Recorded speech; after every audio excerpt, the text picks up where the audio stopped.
ബ്രെഡും സ്റ്റൂ.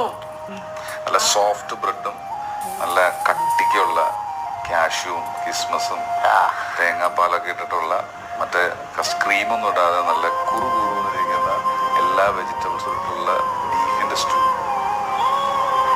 ആണ്. ഇച്ചിരി നെയ്യുള്ള ബീഫാണെങ്കിൽ